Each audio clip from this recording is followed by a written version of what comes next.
கண்ணியத்துக்குரிய அல்லாஹுவின் நல்லடியார்களே, அல்லாஹு ரப்புல் ஆலமீன் இந்த உலகம் படைக்கப்பட்ட நாளிலிருந்து மாதங்களுடைய எண்ணிக்கை 12 என்று அல்லாஹ் சொல்கின்றான். அந்த 12 மாதங்களிலே 4 மாதங்களை அல்லாஹ் புனிதமாக ஆக்கி வைத்திருக்கின்றான். அந்த 4 மாதங்களின் ஒரு மாதமாகிய இந்த துல்ஹஜ் மாதத்தை நாம் எல்லாம் அடைந்தவர்களாக இருக்கின்றோம். இந்த துல்ஹஜ் மாதத்துடைய முதல் 10 நாட்களை பற்றி நபிகள் நாயகம் ஸல்லல்லாஹு அலைஹி வஸல்லம் சொல்லும்போது, ஏனைய நாட்களிலே நீங்கள் செய்யக்கூடிய நல்ல அமல்களுக்கு இருக்கக்கூடிய சிறப்பை விட இந்த துல்ஹஜ் மாதம் 10 நாட்கள் நீங்கள் செய்யக்கூடிய அந்த அமல்கள் அல்லாஹ்விடத்தில் சிறந்தது என்று நபிகள் நாயகம் ஸல்லல்லாஹு அலைஹி வஸல்லம் சொன்னார்கள். அப்படிப்பட்ட இந்த துல்ஹஜ் மாதத்துடைய இன்னொரு முக்கியமான ஒரு நிகழ்வு ஹஜ் பெருநாள், தியாக திருநாள் என்று சொல்லக்கூடிய பெருநாளை நாம் எல்லாம் எதிர்பார்த்தவராக இருக்கின்றோம். இந்த பெருநாளை எதிர்பார்த்து இந்த பெருநாள் தினத்திலே நம் குடும்பத்தோடு மகிழ்ச்சியாக அன்றைய நாளை கழிப்பதற்காக, அல்லாஹ்வை அந்த நாளிலே அதிகமாக நினைவு கூறுவதற்காக, அந்த மகிழ்ச்சி தினத்திலே நம் குடும்பத்தாருக்காக நாம் என்னெல்லாம் செய்யலாம் என்ற முன் ஏற்பாடு செய்யக்கூடியவர்களாக நாம் எல்லாம் அந்த நாளை எதிர்பார்த்தவர்களாக இருக்கின்றோம். இளைஞர்கள் என்ன ஆடை புதிதாக வாங்கலாம், அதே போல பெண்கள் சந்தையில இன்று என்ன துணிகள் எல்லாம் புதிதாக வந்திருக்கிறது, அந்த பெருநாள் தினத்திலே நாம் அழகுபடுத்தி பார்க்க வேண்டும் என்ற அடிப்படையிலே சமுதாய மக்கள் அதற்காக தயாராகக்கூடியதை பார்க்கிறோம். அதில் வீட்டில் இருக்கக்கூடிய பெண்களாக இருக்கக்கூடியவர்கள் என்ன உணவு செய்யலாம், நம்முடைய சொந்த பந்தங்கள் அழைத்து என்ன விருந்து கொடுக்கலாம் என்று ஒரு சிலர் இருக்கக்கூடிய பெண்கள் இருக்கக்கூடியதை பார்க்கிறோம். வீட்டில் இருக்கக்கூடிய குடும்ப தலைவர்கள் எல்லாம் கடந்த வருடம் பள்ளியிலே கூட்டு குர்பான் நாம் சேர்ந்தோம், இந்த வருடம் ஆடை வாங்கி நம் வீட்டில் அறுத்து விட வேண்டியதான் என்றெல்லாம் அந்த பெருநாள் தினத்தினுடைய அந்த மகிழ்ச்சிக்காக, அந்த பெருநாளை எதிர்பார்த்து அதற்காக ஆயத்தமாகக்கூடிய வேலைகளை நம்முடைய சமுதாயம் இருக்கக்கூடியதை பார்க்கிறோம். நாம் எந்த பெருநாளை எதிர்நோக்கி இருக்கிறோமோ, எந்த மாதம் அல்லாஹ் புனித மாதம் என்று சொன்னானோ, அந்த மாதத்திலே செய்யக்கூடிய எல்லா காரியங்களும் நபிகள் நாயகம் ஸல்லல்லாஹு அலைஹி வஸல்லம் அவர்களும் அல்லாஹ் எதையெல்லாம் நமக்கு சொன்னார்களோ, இந்த துல்ஹஜ் மாதத்திலே பொருளாதார வசதி படைத்தவர்கள் ஹஜ்ஜுக்கு சென்றிருப்பார்கள். அங்கே நடக்கக்கூடிய ஒவ்வொரு நிகழ்வுகளும், ஒவ்வொரு அசைவுகளும் யாருடைய தியாகத்தை நினைவு கூறக்கூடிய முகமாக அல்லாஹ் வைத்திருக்கிறார் என்றால், இப்ராஹிம் அலைஹிஸ்ஸலாம் அவர்களும் அவருடைய குடும்பத்தாரும் தங்களுடைய வாழ்நாளிலே யதார்ச்சியமாக அவர்கள் சந்தித்த அந்த காரியங்களை எல்லாம் அல்லாஹ் வணக்க வழிபாடாக ஆக்கி அந்த ஹஜ்ஜில் செய்யக்கூடிய ஒவ்வொரு காரியங்களும் ஆக்கி வச்சிருக்கான். அதே போல இந்த ஹஜ் பெருநாளுடைய அந்த தினத்திலே குர்பான் கொடுக்கிறோமா இல்லையா, ஆடு மாடு ஒட்டகங்களை குர்பான் கொடுக்கிறோமே, அதுவும் இறை தூதர் இப்ராஹிம் அலைஹிஸ்ஸலாமுடைய வாழ்க்கையில் நடந்த சம்பவம் தான், எல்லாத்துக்கும் தெரியும். அப்ப இப்ராஹிம் அலைஹிஸ்ஸலாம் அவர்களை மையப்படுத்தி இருக்கக்கூடிய இந்த தியாக திருநாளை நாம் எதிர்பார்க்கிறோமே, அப்படிப்பட்ட அந்த தியாக திருநாளை கொண்டாடுவதற்கு நாம் தகுதியுடையவரா என்பதை அல்லாஹ் சுய பரிசோதனை செய்து பார்க்க சொல்றான். இந்த தியாக திருநாள் நடக்கக்கூடிய ஒவ்வொரு காரியங்களும் இறை தூதர் அவர்கள் இப்ராஹிம் அலைஹிஸ்ஸலாமுடைய நினைவு கூறக்கூடிய விதமா அல்லாஹ் அமைச்சிருக்கான். அப்படிப்பட்ட அந்த இப்ராஹிம் அலைஹிஸ்ஸலாத்திலே யார் நெருக்கத்துக்குரியவர்களாக உரிமை படைத்தவராக இருக்கிறார்களோ அவர்களுக்குத்தான் இந்த தியாக திருநாள் கொண்டாடுவதற்கு தகுதி இருக்கிறது. அல்லாஹ் திருமறை குர்ஆன்ல கேட்கிறான், நம்ம என்ன சொல்லுவோம், நம்ம குர்பான் கொடுக்க போறோம், இப்ராஹிம் அலைஹிஸ்ஸலாம் அவர்கள் தன்னுடைய மகனை அறுப்பதற்கு துணிந்தார்களே, நாம் ஒரு மாட்டை வாங்க முடியாதா, ஒரு ஆட்டை வாங்க முடியாதா என்றெல்லாம் நாம் தியாகம் செய்வது போல பேசுவோம். ஆனா அல்லாஹ் என்ன சொல்றான், இப்ராஹிமுக்கு யார் நெருக்கமாக இருக்கிறார்கள் தெரியுமா? அல்லாஹ் திருமறை குர்ஆன்ல சொல்கின்றான், இன்னா அவ்வலன் நாசி பி இப்ராஹிம், இப்ராஹிமுக்கு மிக நெருங்கியவர்கள், அவர்களிடத்தில் உரிமை படைத்தவர்கள் யார் தெரியுமா? அல்லதி அத்தபஹு, யார் அவரை பின்பற்றுகிறார்களோ அவர்கள்தான் இப்ராஹிம் இடத்திலே உரிமைக்குரியவர்கள், அவருக்கு நெருக்கமானவர்கள் என்று அல்லாஹ் சொல்கின்றான். அப்ப இந்த தியாக திருநாளை கொண்டாடுவதற்கு நாம் இந்த நாளை எதிர்நோக்கி கொண்டிருக்கக்கூடிய நாம் ஒவ்வொருவரும் சுய பரிசோதனை செஞ்சு பார்க்கணும். பெருநாள் தினத்தை எதிர்பார்க்கிறோமே, அதற்காக நாம் தயாராக இருக்கிறோமே, ஆடு மாடுகளை வாங்கி அதை வளர்த்து அதை குர்பான் கொடுப்பதற்கு தயாராக இருக்கக்கூடிய நாம் அல்லாஹ் சொல்லக்கூடிய இந்த தன்மை நம்மகிட்ட இருக்கா? இப்ராஹிம் அலைஹிஸ்ஸலாம் அவர்களுக்கு நெருங்கியவர்களாக அவரிடத்தில் உரிமை படைத்தவர்களாக நாம் இருக்கிறோமா என்று சுய பரிசோதனை செய்ய வேண்டும். அதற்கு அல்லாஹ் சொல்லக்கூடிய ஒரே ஒரு ஆப்ஷன் என்ன? அவரை பின்பற்றக்கூடியவர்கள் தான் அவருக்கு மிகவும் நெருங்கியவர்கள். அப்ப இப்ராஹிம் அலைஹிஸ்ஸலாம் அவர்களை பின்பற்றுவது என்று சொன்னா நிறைய விஷயங்கள் நம்ம பின்பற்ற வேண்டியிருக்கும். இதுதான் அதுதான் நம்ம எண்ணி சொல்லக்கூடிய அடிப்படையில் இல்லை. எல்லா காரியங்களிலும் இப்ராஹிம் அலைஹிஸ்ஸலாம் அவர்கள் நமக்கு முன்மாதிரியாக இருக்கிறார்கள். அல்லாஹ் திருக்குறான் அப்படித்தான் சொல்றான். இப்ராஹிம் அலைஹிஸ்ஸலாம் அவர்கள் நமக்கு முன்மாதிரிங்கிறான். அப்ப அவர்களை பின்பற்றுவது என்று சொன்னால் திருமறை குர்ஆன்ல அல்லாஹ் ஒரே வரியில சொல்லிட்டான், நாம் இப்ராஹிமிற்கு பல கட்டங்களில் நாம் சோதனை வைத்தோம், அதுல எல்லாமே அவர் வெற்றி பெற்றார். இதுக்கு மேல ஒரு வாசகமே கிடையாது. என்னெல்லாம் வழியெல்லாம் இருக்கோ எல்லா துறைகளிலும் எல்லா நிலைகளிலும் இப்ராஹிம் அலைஹிஸ்ஸலாம் அவர்களுக்கு அல்லாஹ் சோதனை வைத்தான். அந்த சோதனையில் எல்லாவற்றிலும் அவர்கள் வென்றார்கள். அவ எல்லா துறைகளிலும் எல்லா நிலைகளிலும் நமக்கு இப்ராஹிம் அலைஹிஸ்ஸலாம் இடத்துல முன்மாதிரி இருக்கிறது. அவர்களுக்கு பின்பற்றக்கூடிய அழகான முன்மாதிரி அல்லாஹ் வச்சிருக்கான். அதுல இப்ராஹிம் அலைஹிஸ்ஸலாம் அவர்கள் தலையாய ஒரு பணியாக எடுத்த அல்லாஹ்வை பற்றி மக்களுக்கு அறிமுகம் செய்யக்கூடிய அழைப்பு பணி, அல்லாஹுக்கு இணை வைக்கக்கூடிய இந்த மிகப்பெரிய அநீதிக்கு எதிராக இப்ராஹிம் அலைஹிஸ்ஸலாம் அவர்கள் மக்கள் மத்தியில் அதிகமாக முனைப்பு காட்டியிருக்கிறார்கள். அதற்காக அதிகமான முயற்சி செய்திருக்கிறார்கள். இந்த ரெண்டு தன்மை நம்ம இடத்துல இருக்கான்னு நம்ம சுய பரிசோதனை செய்வோம். எப்படிலாம் இப்ராஹிம் அலைஹிஸ்ஸலாம் அவர்கள் அழைப்பு பணி செஞ்சாங்க? அவருடைய சமுதாயம் எப்படிப்பட்ட சமுதாயம்? அல்லாஹ் என்றால் அவர்களுக்கு தெரியாது. இறைவன் என்று சொன்னால் அவர்களை தங்களுடைய கலங்கால செய்து கொண்டு இதைத்தான் இறைவன் என்று சொல்லுவார்கள். அப்படிப்பட்ட சமுதாயத்தில் இப்ராஹிம் அலைஹிஸ்ஸலாம் அவர்கள் இருக்கிறார்கள். தன்னுடைய தந்தையை பார்க்கிறார்கள். தன்னுடைய தந்தை அல்லாஹுக்கு இணை வைக்கக்கூடியவராக, அல்லாஹ் இணை வைக்கக்கூடிய தெய்வங்களை தன்னுடைய கரத்தால் செய்யக்கூடியவராக அவருடைய தகப்பனார் இருக்கிறார். அவருடைய தந்தையிடத்தில் முதல்ல அழைப்பு பணி செய்கிறார்கள். அவருடைய தந்தையை பார்த்து கேட்கிறாங்க, யா அபத்தி, என்னுடைய தந்தையே, லிம தாபுது, எதை நீங்கள் வணங்குகிறீர்கள்? நீங்க வணங்குறீங்களே, நீங்க வணங்கக்கூடிய அந்த தெய்வத்தை நீங்க பார்த்தீங்களா? அது உங்களுக்கு பார்க்க முடியுமா? அதால உங்களை பார்க்க முடியுமா? அல்லது கேட்க முடியுமா? அல்லது உங்களுக்கு ஏதாவது நன்மை செய்ய முடியுமா என்று தன்னுடைய தகப்பனாரை பார்த்து அறிவுபூர்வமான விஷயத்தை கேட்கிறாரு. நீ கடவுள்னு ஒரு ஆளை சொல்றீங்க, சொல்லக்கூடிய அந்த கடவுள் நீங்க சொல்றது ஏதாவது கேட்குதா? அல்லது உங்களை பார்க்குதா? அல்லது உங்களுக்கு ஏதாவது உதவி செய்கிறதா என்று தன்னுடைய தந்தையிடத்துல மட்டும் கேட்கல, அவருடைய சமுதாய மக்களையும் நிறுத்திட்டு கேட்கிறாரு.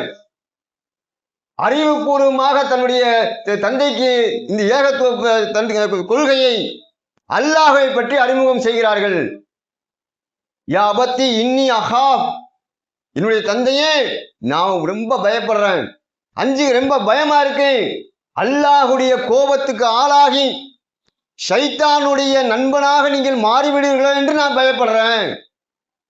தன்னுடைய தந்தை விஷயத்தை பார்க்கிறாங்க. இணை வைத்தால் மிகப்பெரிய குற்றம். அல்லாஹ் திருமறை குர்ஆனிலே பல இடங்களை சொல்றான். யார் இணை வைக்கிறார்களோ அவர்கள் ஹர்ரம் அல்லாஹ் அலைஹில் ஜன்னா, யார் அவர் அல்லாஹ் இணை வைக்கிறார்களோ அவருக்கு சொர்க்கம் ஹராம், சொர்க்கத்துக்குள் நுழைய முடியாது. ஏனைய பாவங்கள் அல்லாஹ் மன்னிப்பான், நீங்க இணை வைக்கக்கூடிய பாவத்தை அல்லாஹ் மன்னிக்கவே மாட்டேங்கிறான். அப்படிப்பட்ட மாபெரும் குற்றம், அல்லாஹ் மன்னிக்காத குற்றமாக இருக்கிறது. அப்படிப்பட்ட அந்த குற்றத்தை செய்து கொண்டிருக்கக்கூடிய தன்னுடைய தகப்பனாரை பார்த்து, நீங்க அல்லாஹ் இப்படி இணை வைக்கிறீங்களே, எனக்கு பயமா இருக்கு, அல்லாஹ் உங்களை வேதனை செய்து விடுவாரா என்று எனக்கு அச்சமாக இருக்கிறது என்று தன்னுடைய தகப்பனாருக்கு முதலிலே ஏகத்துவ கொள்கையும், அல்லாஹ்க்கு இணை வைத்தால் வரக்கூடிய மிகப்பெரிய தண்டனை என்ன என்பதையும் தன்னுடைய தந்தைக்கு எடுத்து சொல்கிறார். இன்னைக்கு நம்முடைய சமுதாய மக்கள் மத்தியில் பார்க்கிறோம், மகன் ஏகத்துவ கொள்கையில் இருப்பாரு. வணக்கத்துக்குரியவன் அல்லாஹ்வை தவிர அவர் கடவுள் இல்லை. அவனுக்கு எந்த இணை துணையும் கிடையாது. அவனுக்கு இணை வைத்தால் நிரந்தர நரகம். தர்கா கூடாது, தாயத்து கூடாது, கொடிமரம் கூடாது, ஜோசியம் இல்லை என்று இருக்கக்கூடிய ஏகத்துவ கொள்கையிலே மகன் இருப்பார். ஆனால் தகப்பனார் எதையெல்லாம் இல்லை என்று சொல்கிறார், அது இருக்கு என்று சொல்லுவார். அப்படிப்பட்ட அந்த தந்தையிடத்திலே இப்ராஹிம் அலைஹிஸ்ஸலாம் சொன்னார்களே, அப்படி கடுமையான போக்கை நீங்கள் மேற்கொள்ள வேண்டாம், கனிவாக நீங்கள் எடுத்து சொல்லியிருக்கமா? அவர்கள் சிந்திக்கக்கூடிய அடிப்படையில் இப்ராஹிம் அலைஹிஸ்ஸலாம் எப்படி சொன்னாங்க? நீங்கள் வணங்கக்கூடிய அந்த தெய்வங்களுக்கு பார்க்க முடியுமா? நீங்க சொல்வதை கேட்பார்களா? அல்லது உங்களுக்கு ஏதாவது நன்மை தீமை செய்வதற்கு சக்தி உண்டா என்று கேட்டார்களே, அந்த மாதிரி அறிவுபூர்வமாக நம்முடைய தந்தையிடத்திலே இந்த ஏகத்துவத்துக்கு எதிராக இருக்கக்கூடிய, அல்லாஹுக்கு இணை வைத்துக் கொண்டிருக்கக்கூடிய தர்காக்களே கதி என்றிருக்கக்கூடிய சில வீடுகளில் பார்க்கலாம். தந்தையும் தாயும் அல்லது இந்த வயது முதியவர்கள் என்ன பண்ணுவாங்க, ஒரு சுற்றுலா பயணம் போல போவாங்க. எங்க போறாங்க? அப்படி ஏர்வாடி, அப்படி ஒவ்வொரு தர்காக்கெல்லாம் போவாங்க. அங்கெல்லாம் போய் அவரிடத்துல பிரார்த்தனை செஞ்சா நமக்கு பரக்கத்து உண்டாகும், அல்லாஹ்விடத்தில் நமக்காக பரிந்துரை செஞ்சு நம்ம சொர்க்கத்துல கூட தள்ளி விட்டுருவாங்க. எந்த கேள்வி கணக்கும் கிடையாது. அல்லாஹ்கிட்ட நமக்கு பரிந்துரை பேசி, அல்லாஹ் என்னுடைய ஆளுதான் போ என்று சொல்லி அல்லாஹ் அனுப்பிடுவாங்கிற மாதிரி உங்களுக்கு ஒரு கற்பனையில முன்னோர்கள் எழுதி வைத்த கட்டுக்கதைகள் எல்லாம் படித்து விட்டு தர்கா சுத்தக்கூடியதை பார்க்கிறோம். அப்படிப்பட்ட அந்த தந்தைமார்களை பெற்றிருக்கக்கூடிய, அந்த மாதிரி ஒரு தந்தை இருக்கக்கூடிய வீட்டில் இருக்கக்கூடிய ஒரு ஏகத்துவ மகன் இருந்தால், இப்ராஹிம் அலைஹிஸ்ஸலாம் அவர்களுடைய வாழ்க்கையினுடைய அந்த முன்மாதிரி நம்மிடத்தில் இருக்கும் என்று சொன்னால், அவர்கள் எப்படி தங்களுடைய தந்தை இணை வைத்தால் அல்லாஹுடைய கோபத்துக்கு ஆளாகி அல்லாஹுடைய வேதனைக்கு அவர்கள் தள்ளப்பட்டு விடா என்று இப்ராஹிம் நபி பயந்தார்களோ, அதே போல நாமும் என்னுடைய தந்தை நரகத்துக்கு போயிடக்கூடாது, அல்லாஹுடைய வேதனை அனுபவித்து விடக்கூடாது, சைத்தானுடைய நண்பனாக என்னுடைய தந்தை ஆகிவிடக்கூடாது என்ற அந்த ஒரு சுய பரிசோதனை நம்மகிட்ட இருக்கணும். நம்முடைய தந்தைகிட்ட அப்படி இருந்தா அவர்கிட்ட போய் சொல்லணும் அழகான முறையில. அதற்காக நீ அப்பன் கிடையாது மகன் கிடையாது இந்த மாதிரி சிலவர் சண்டை போடக்கூடிய பார்க்குற ரொம்ப ஓவரா, அதாவது தௌஹீதுடைய அந்த முத்தி அடைந்தவர்கள் போல பேசக்கூடியவர்கள் அப்படி இருக்கக்கூடாது. இப்ராஹிம் அலைஹிஸ்ஸலாம் அவர்கள் எப்படி அழகான முறையிலே அறிவுபூர்வமா சொன்னார்களோ, தர்காவில் அடக்கம் பண்ணி வைக்கப்பட்டிருக்கிறது. அவர்கள் யார்? நம்மை போன்ற மனிதர்கள். அல்லாஹ் திருமறை குர்ஆனிலே சொல்கிறான். நீங்களாம் திருமறை நம்ம குர்ஆனை படிச்சிருக்கணும். அதுல இணை வைப்புக்கு எதிராக அல்லாஹ் சொல்லக்கூடிய அந்த கருத்துக்களை நாம் படித்திருக்க வேண்டும். அப்பொழுது அவர்கிட்ட போய் நம்ம ஏகத்துவத்தை சொல்ல முடியும், அழைப்பு பணி செய்ய முடியும். உங்களுடைய தந்தைகிட்ட போய் அறிவுபூர்வமா நீங்க சொல்லலாம். தர்காவுக்கு போறீங்க, தர்காவில் யார் இருக்கா? மரணித்து போனவர்களை அடக்கம் செய்திருக்கிறார்கள். அப்படி மரணித்து விட்டால் அவர்களுக்கு நாம் சொல்வது கேட்குமா? நம்ம கேட்கணும். அல்லாஹ் குர்ஆன்ல சொல்றான், இன்னக்கலா துஸ்மிஉல் மௌத்தா. அல்லாஹ் குர்ஆன்ல சொல்றாங்க பாத்தீங்களா, நபியே மரணித்தவரை நீ செவியேற்க வைக்க முடியாது என்று அல்லாஹ் சொல்றான். அப்ப தர்கால இருக்கக்கூடிய மரணித்தவங்க அவங்களுக்கு எப்படி காது கேட்கும்? என்னுடைய தந்தையே சிந்திச்சு பாருங்கன்னு ஒவ்வொரு மகனும் சொல்லணும். அதே போல இப்ராஹிம் அலைஹிஸ்ஸலாம் அவர்கள் தன்னுடைய மகனை பார்க்கறாங்க. மகன் நல்லடியார் தான். அல்லாஹ் திருமறை குர்ஆன்ல சொல்லும்போது சொல்றான், நாம் இப்ராஹிமுக்கு நேர்வழி காமிச்சோம், அவர் நாம் செய்த சோதனைகள் எல்லாம் வெற்றி பெற்றார். அதற்கு நன்மாராயமாக 2 நல்ல சாலிகான மகன்களை நம்ம கொடுத்தோம்னு சொல்லி பேரை சொல்லி எல்லாம் சொல்றான்.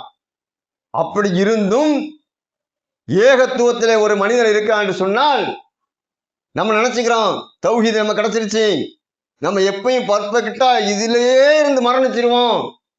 யாருக்கும் சொல்ல முடியாது. சொல்ல முடியுமா? நபிகள் நாயகம் ஸல்லல்லாஹு அலைஹி வஸல்லம் அவர்கள் நமக்கு பல இடங்களில நினைவுபடுத்தியிருக்கிறார்கள். என்ன சொன்னாங்க? அல்லாஹ்வுடைய தூதர் அவர்கள் பல பிரார்த்தனைகள் செஞ்சிருக்காங்க. அந்த பிரார்த்தனையில மிக முக்கியமான என்ன தெரியுமா? யா முக்கல்லிபல் குலூப் சப்பித் கல்பி அலா தீனி. யார் செய்யற துவா? நபிகள் நாயகம் ஸல்லல்லாஹு அலைஹி வஸல்லம் காலத்துல வாழ்ந்த பல பாவங்களை செஞ்ச ஒரு மனிதன் கேட்ட துவா நபிகள் நாயகம் சொல்றாங்க. என்ன சொல்றாங்க? அல்லாஹ்வுடைய தூதர் அவர்கள் கேட்கிறார்கள். நேரு வழியை மக்களுக்கு சொல்ல வந்த ஒரு நபி இந்த பிரார்த்தனையை, இறைவா என்னுடைய உள்ளத்தை உன் மார்க்கத்தில் நிலைத்திருக்க செய்.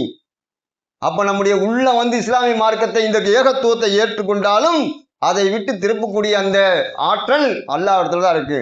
நேரு வழி நமக்கு நிரந்தரம் கிடையாது, அது அவன் கையில் தான் இருக்கிறது. அல்லாஹ் திருமறை குர்ஆன்ல சொல்றான், இன்ன அலைனா லில் ஹுதா, நேரு வழி நம்மை சார்ந்ததுங்கிற அல்லாஹ். நபிகள் நாயகம் ஸல்லல்லாஹு அலைஹி வஸல்லம் சொல்றாங்க, ஒரு மனிதன் காலையிலே இறை நம்பிக்கையாளனாக இருப்பான், மாலை வருவதற்குள் இறை மறுப்பாளனாக மாறிவிடுவான். மனிதனுடைய உள்ளம் அல்லாஹுடைய 2 விரலுக்கு மத்தியில் இருக்கிறது, அவன் நாடியவாறு தீப்பிடுவான். நம்ம நினைக்கிறோம் நம்ம வந்து ஏகத்துவத்தில் இருக்கோம், குர்ஆன் ஹதீஸில் இருக்கோம், தர்காக்கு எதிராக இருக்கோம், மறுமைதான் முக்கியம் இருக்கும், நம்ம இப்படியே இருந்து மரணிப்போம், கேரண்டி யாருக்கும் சொல்ல முடியாது. அதனாலதான் நபிகள் நாயகமே கேட்கிறாங்க, இறைவா என்னுடைய உள்ளத்தை உன் மார்க்கத்தில் நிலைத்திருக்க செய். அப்ப இப்ராஹிம் அலைஹிஸ்ஸலாம் அவர்கள் தன்னுடைய பிள்ளைகள் எல்லாம் இறை அல்லாஹை மட்டும்தான் வணங்கக்கூடியவராக இருக்கிறார்கள், அவர்கள் அப்படியே இருப்பார்கள் நினைக்கல, அவர்களுக்கு நினைவுபடுத்துறாங்க. அழைப்பு பணி தன்னுடைய பிள்ளைகளுக்கும் நபியாக இருக்கக்கூடிய இஸ்மாயில் இஸ்ஹாக் இருக்கக்கூடிய அவங்களுக்கே அல்லாஹ் இப்ராஹிம் அலைஹிஸ்ஸலாம் அவர்கள் வசியத் பண்றாங்க, யா பனி, என்னுடைய சமுதாய என்னுடைய மக்களே, இன்ன அஸ்தஃபா லக்கும் தீன், நிச்சயமாக அல்லாஹ் உங்களுக்கு அந்த இஸ்லாமிய மார்க்கத்தை தேர்வு செஞ்சுட்டான் சொல்றாங்க. எப்படி சொல்றாங்க பாருங்க, என்னுடைய மக்களே அல்லாஹ் உங்களுக்கு இஸ்லாமிய மார்க்கத்தை கொடுத்துட்டான், நீங்க முஸ்லீமா இருக்கிறீங்க சொல்லிட்டு சொல்றாங்க, பலா தமுத்தூன இல்லா வ அன்தும் முஸ்லிமூன், முஸ்லீமா அன்றி நீங்க மரணிச்சிடாதீங்கப்பாங்கிறாங்க. யாருக்கு? ஏகத்துவத்தை ஏற்று தன்னோடு ஏகத்துவ பணியை செய்த தன்னுடைய பிள்ளைகளுக்கு இந்த மார்க்கத்துடைய அடிப்படையை சொல்றாங்க.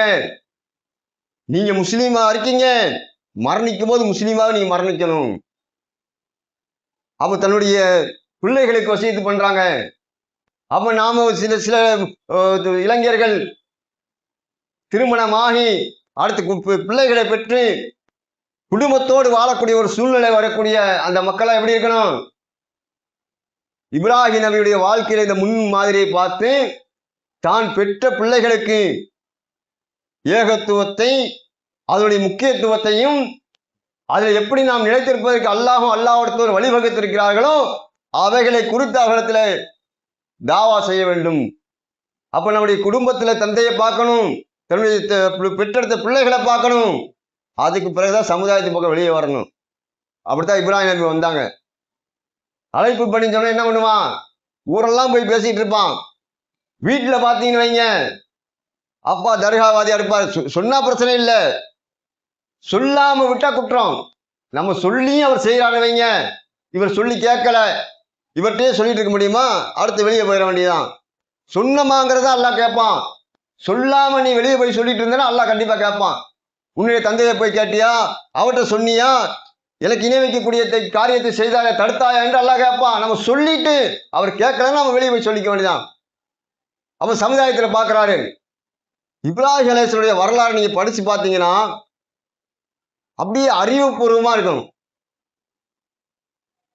எந்த அளவுக்கு அந்த மக்களை சிந்திக்க வச்சு அப்படியே அவர்களை வந்து கொண்டு வந்து நிறுத்தி வாய் அடக்கி வச்சிருவாரு. நீங்க இப்ராஹிம் நபியோடைய அந்த வரலாறு பயான்ல கூட நீங்க கேட்டிருப்பீங்க அல்லது குர்ஆன்ல படிச்சிருப்பீங்க. மக்கள்கிட்ட வந்து என்னப்பா நீங்க வணங்கிட்டு இருக்கீங்க, தங்களுடைய கரங்களால் செய்து கொண்டவற்றை கடவுளாம் வணங்கிட்டு இருக்காங்க. அப்ப வந்து மக்கள் மத்தியில வந்து இறைவனா இப்படி இருக்கக்கூடாது என்ற அந்த விஷயத்தை சொல்லும் போது மக்களா இருக்கக்கூடிய ஒரு அவையில வந்து நிக்கிறாரு, நின்றுட்டு இப்படி வானத்தை பார்க்கிறாரு. சூரியன் அப்படியே சந்திரன் பிரகாசமா நிக்குது. பரவாயில்ல பாருங்க, இப்ப பிரகாசமா இருக்கு. ஹாதா ரப்பி, இதுதான் என்னுடைய இறைவன்கிறாரு. அப்ப விடிஞ்சவனே மறைஞ்சு போயிடுது. தோன்றி விட்டு பின்ன மறையிறது வந்து இறைவனை இருக்க முடியாது, இது என்னுடைய இறைவன் கிடையாது. அப்ப காலையில சூரியனை பார்க்கிறாரு. சூரியனை பார்த்த உடனே ரொம்ப பிரகாசமா இருக்கு. ஹாதா ரப்பி ஹாதா அக்பர், இதான் என்னுடைய இறைவன், இதான் ரொம்ப பெருசா இருக்குங்கிறாரு. மக்கள்லாம் பாக்குறாங்க, ஓ இதை இறைவனை ஏத்துக்குவாரு போலன்னு. அது மறைஞ்ச உடனே இது என்னுடைய இறைவன் இல்ல, இவைகளையெல்லாம் யார் இயக்குகிறானோ அவன்தான் என்னுடைய இறைவன். மக்களுக்கு எப்படி புரிய வைக்கிறாங்க? நட்சத்திரத்தை பார்க்கறாங்க, சந்திரனை பார்க்கறாங்க, சூரியனை பார்க்கறாங்க, எல்லாத்தையும் பார்த்துட்டு இது என்னுடைய இறைவன் கிடையாது, இவைகளை யார் இயக்குகிறானோ, யார் இவனை உதிக்க செய்து அதை மறைய செய்கிறானோ அவன்தான் என்னுடைய இறைவன் என்று இப்படி ஒரு இந்த வழியில ஒரு அறிவுபூர்வமா சொல்றாங்க. அடுத்து என்ன பண்றாங்க? மக்கள் எல்லாம் இறைவன் என்று தன்னுடைய கரத்தால் செய்து வைத்துக் கொண்ட அந்த கடவுள்களை எல்லாம் அடிச்சு நொறுக்கிட்டு ஒன்னே ஒண்ணு மட்டும் மிச்சம் வச்சிடுறாரு. மக்கள் எல்லாம் பேசிக்கிறாங்க, யாரப்பா இந்த மாதிரி வேலையெல்லாம் செஞ்சது? இப்ராஹிம் ஒருத்தர் தான் இதெல்லாம் எதிர்த்துட்டு இருந்தாரு, இதை பத்தி விமர்சனம் செஞ்சுட்டு இருந்தாரு, இது கூடாதுன்னு சொன்னாரு, இது உங்களுக்கு பார்க்குமா கேட்குமா உங்களுக்கு உதவி செய்யுமாலாம் மக்கள்கிட்ட விவாதம் பண்ணிட்டு இருந்தாரு. அவராத்தான் இருக்குன்னு சொன்ன இப்ராஹிம் நபி கூப்பிட்டு வர்றாங்க. ஏப்பா நீ தான் இதெல்லாம் செஞ்சியா என்று கேட்கும்போது, நான் செய்யல, நான் இதை செய்யவில்லை, பாருங்கள் இந்த பெரிய ஒரு மக்களால் கரங்களால் செஞ்சாங்களே அந்த பெரிய உருவம் இருக்க, இதுதான் இந்த சின்ன சின்னதெல்லாம் அடிச்சு நொறுக்கிருச்சு, நீங்க வேணா அதை கேளுங்க அப்படிங்கிறாரு. நான் உடைக்கல, நான் அதை உடைச்சு நொறுக்கல, அந்த பெருசா நிக்கிது பாருங்க, அதாத்தான் இருக்கும், இவங்கெல்லாம் சின்ன சின்னதா இருக்காங்க, எல்லாத்தையும் அடிச்சு காலி பண்ணிட்டு நிக்கிது பாருங்கன்னு சொன்ன உடனே நீங்க போய் அதையே கேளுங்கிறாரு இப்ராஹிம் நபி. உடனே இவன் மக்கள்லாம் என்னடா இப்படி கேட்கிறான், நாம எப்படி போய் அதை போய் கேட்கறது, இப்படி குர்ஆன் வசனம் இருக்கு. தலையை தொங்க வைத்தவர்களாக, ஏப்பா உனக்கு தெரியாதா, இதுதான் பேசாதுன்னு உனக்கு தெரியாதான்னு. அப்ப இப்ராஹிம் நபி டூனு துப்பிட்டு சொல்றாங்க, உங்களுக்கு நாசமாகட்டும், நீங்கள் மனமே நாசமாகட்டும், சிந்திக்க மாட்டீங்களான்னு கேட்கிறாங்க. இப்படி சமுதாய மக்கள் மத்தியிலே அறிவுபூர்வமாக அல்லாஹ்வுக்கு இணை வைக்கக்கூடிய மிகப்பெரிய பாவத்துக்கு எதிராக இப்ராஹிம் அலைஹிஸ்ஸலாம் அவர்கள் அழைப்பு பணி செய்தார்கள். அப்ப இப்ராஹிம் அலைஹிஸ்ஸலாம் அவர்களை முன்மாதிரியாக ஏற்றுக்கக்கூடிய நாம் அவர்களை பின்தொடர்ந்து அவர்கள் செய்த இந்த ஏகத்துவ பணியை நாம் செய்தால்தான் அவர்களை நாம் பின்பற்றுவதாக ஆவோம். அப்படி பின்பற்றினால்தான் அவர்களுக்கு நெருக்கமானவராக, அவர்கள் மீது உரிமை படைத்தவராக நாம் ஆவோம் என்று கூறி என்னுடைய உரையை முதல் உரையை நிறைவு செய்கிறேன். ஸலாம் அலைக்கும் வரஹ்மத்துல்லாஹி வபரகாத்துஹு.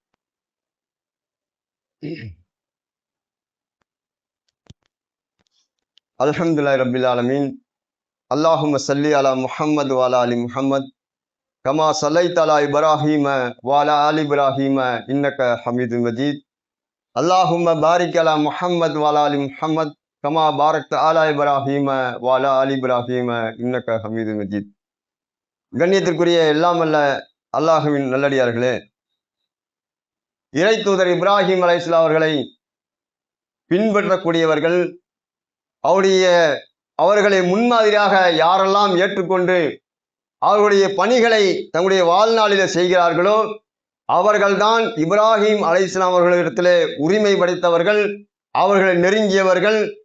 அவர்கள் இந்த உலகத்திலே வாழும்போது இப்ராஹிம் அலைஹிஸ்ஸலாம் செஞ்ச அந்த பணிகளை செய்யக்கூடியவராக இருப்பார் என்பதை இந்த உரையிலே நாம் பார்த்தோம். இப்ராஹிம் அலைஹிஸ்ஸலாம் அவர்களை பற்றி நபிகள் நாயகம் ஸல்லல்லாஹு அலைஹி வஸல்லம் அவர்கள் பல இடங்களில் சிறப்பித்து, அல்லாஹ் சிறப்பித்து சொல்றான். இதற்கெல்லாம் முழு காரணம் என்ன? அல்லாஹ் பல இடங்களை சொல்றான். இப்ராஹிம் அலைஹிஸ்ஸலாம் அவர்களை ஒரு சமுதாயங்கிறான், ஒரு மனிதன் அல்லாஹ் சொல்றது இல்லை. இப்ராஹிம் அலைஹிஸ்ஸலாம் அவர்களை சொல்லும் போது ஒரு சமுதாயம் என்று அல்லாஹ் சொல்றான். அதே போல நபிகள் நாயகம் ஸல்லல்லாஹு அலைஹி வஸல்லம் அவர்களை கூட அல்லாஹ் என்ன சொல்றான்? நேரு வழியில் சென்ற இப்ராஹிமுடைய மார்க்கத்தை நபியை நீங்கள் பின்பற்றுங்கிறான். இன்னும் நபிகள் நாயகம் அவர்கள் இப்ராஹிம் நபிக்கு எந்த அளவு சிறப்பு சேர்க்கிறாங்கன்னு சொன்னா, நம்ம ஒவ்வொரு தொழுகையிலும் அத்தகாயத்து அமர்வுகளை அமர்ந்திருக்கக்கூடிய நேரத்தில் நபிகள் நாயகத்துக்கு எப்படி இறைவனத்துல பிரார்த்தனை செய்கிறோமோ அதே போல இப்ராஹிம் அலைஹிஸ்ஸலாம் அவர்களுக்கும் பிரார்த்தனை செய்யக்கூடிய அடிப்படையில் அல்லாஹ் அவருடைய கண்ணியத்தை எல்லாம் வச்சிருக்கான். உலகம் அழியக்கூடிய நாள் வரையில் இருக்கக்கூடிய முஸ்லீம்கள் ஒவ்வொரு தொழுகையிலும் அத்தகாயத்தில்லாஹி ஸலவாத்து ஓதுறமே, அதுல அவங்களுக்கு ஸலவாத் சொல்றோமா இல்லையா? இப்ராஹிம் அலைஹிஸ்ஸலாம் அவர்களுக்கு அந்த அளவுக்கு அல்லாஹ் அவர்களை கண்ணியப்படுத்தி உலகம் அழியக்கூடிய நாள் வரையிலும் மூமின்கள் அவர்களை கண்ணியப்படுத்தக்கூடிய அளவுக்கு அல்லாஹ் வச்சிருக்கான்னு சொன்னா, அல்லாஹுக்கு இணை வைக்கக்கூடிய மிகப்பெரிய அந்த பாவத்துக்கு எதிராக இப்ராஹிம் அலைஹிஸ்ஸலாம் அவர்கள் அதிகமாக மக்கள் மத்தியில் அழைப்பு பணி செய்தார்கள், அதற்கு எதிராக இருந்தார்கள். இன்னும் சொல்ல போனா யாரெல்லாம் அல்லாஹ் இணை வைக்கக்கூடிய கொள்கையில் இருக்கிறார்களோ அவர்களை எல்லாம் இப்ராஹிம் அலைஹிஸ்ஸலாம் அவர்களோடு சமரசம் செய்யாமல், சிலவரெல்லாம் பார்க்க யாராவது இணை வைக்கக்கூடிய தகப்பா இருந்தா நீங்க சொன்னா சரி, அல்லது யாராவது மிகப்பெரிய முதலாளியா இருப்பாரு, இணை வைக்கக்கூடியவராக இருப்பாரு, அவர் சொன்னா சரிம்பாங்க. இப்படி இணங்கி போகக்கூடியதை பார்க்கிறோம். ஆனா இப்ராஹிம் நபிட்ட அப்படி கிடையவே கிடையாது. நீங்கள் இணை வைக்கக்கூடிய காலம் எல்லாம் உங்களுக்கும் எங்களுக்கும் பகைமைதான், இப்படித்தான் இப்ராஹிம் நபி சொன்னாங்க. இப்ப அந்த அடிப்படையில இந்த ஏகத்துவத்துடைய எழுச்சி நாயகனாக இருக்கக்கூடிய இப்ராஹிம் அலைஹிஸ்ஸலாமுடைய அந்த வாழ்க்கையை பிரதிபலிக்கக்கூடிய இந்த மாதத்திலே அவர்களை முன்மாதிரியாக ஏற்று அவர்களை பின்பற்றக்கூடியவர்களாக நாம் ஆக வேண்டும் என்ற அந்த உறுதிமொழியை, சுய பரிசோதனையை இந்த அல்லாஹ் புனிதப்படுத்திய இந்த மாதத்திலே நாம் நினைவு கூறக்கூடியவர்களாக இருக்க வேண்டும் என்று கூறி என்னுடைய உரையை நிறைவு செய்கிறேன். வாஹிர் தாவானா அல்ஹம்துலில்லாஹி ரப்பில் ஆலமீன். ஸலாமு அலைக்கும் வரஹ்மத்துல்லாஹி வபரகாத்துஹு.